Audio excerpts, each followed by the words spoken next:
So here we are at Art Basel Design Miami in the year 2011, and this is actually Swarovski's first time to participate as a sponsor at Design Miami at Art Basel.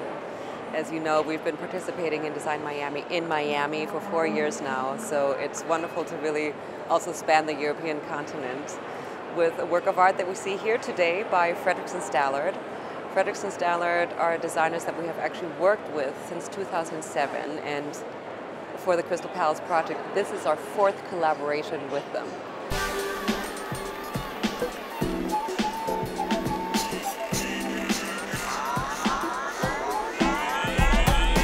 I'm Patrick Frederiksen. And I'm Ian Stallard, and we are the founders of Frederiksen Stallard. Our collection for Swarovski Crystal Palace in Basel is called Iris. It's so called because the pieces resemble in many ways the human eye, and particularly the iris of the human eye, where we've used crystals in a very painterly way, and it evokes the feeling of an eye, almost a lace-like pattern. This piece is one of our favourite of the Iris collection because here we've actually used the crystals like a turbine to actually have them twisting into the piece, which adds a real depth to the surface that we've created with the crystals. And as you can see, a wonderful reflection and refraction going on in the area around here. And what I think also works particularly well with this is this combination of black and steel, because we're using the materials very much in a raw state here, but just by the way we're twisting the crystals or altering the surface of the steel in a very natural process is part of the alchemy of the whole piece. Also the imposing scale of it, just the fact that you stand here and it towers above you and seemingly glares at you as you're watching it back, I think is a very important aspect of it. This is the gold piece from the Iris collection. We used a variety of metal surfaces on this piece, and with this one it is actual gold itself in the form of gold leaf. How we were treating the light inside these pieces to have the light to be very, very flat in that sort of way, taking off the refraction qualities of a crystal and stripping it down to the very core of its structure, meaning each facet. And it's almost like if they become like a graphical pattern, each one of them. And then again, this pattern is then repeated of each crystals around them to form a pattern of an iris. So this is Iris Ferrugo.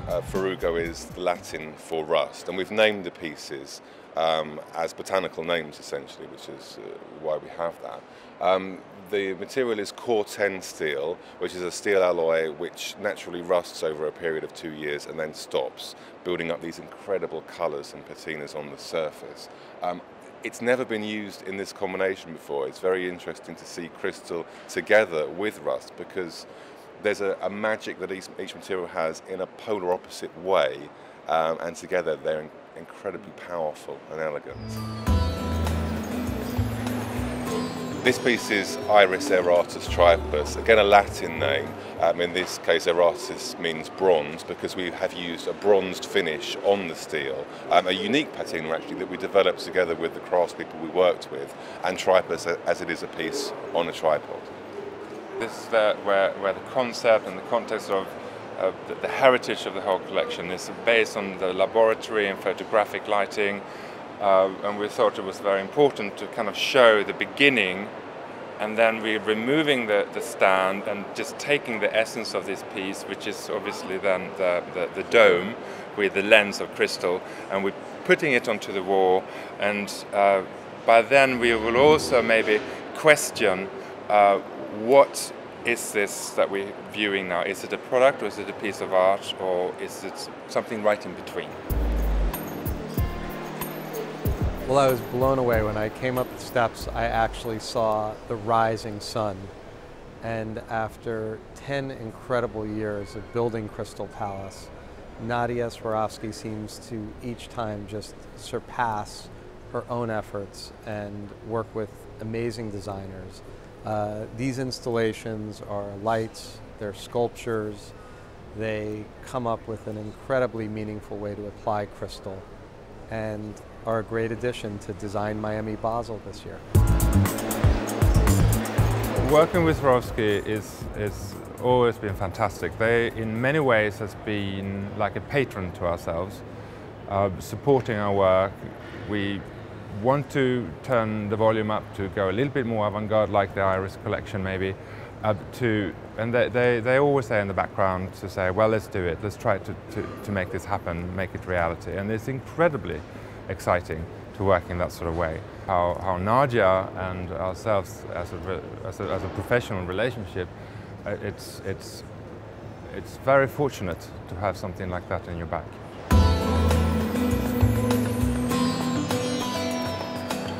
Predators down to us are really designers that are on that cutting edge. We really associate them very much with the future. They truly are designers that somewhat float between the art world and the design world, and this is exactly Swarovski's mission with Crystal Palace.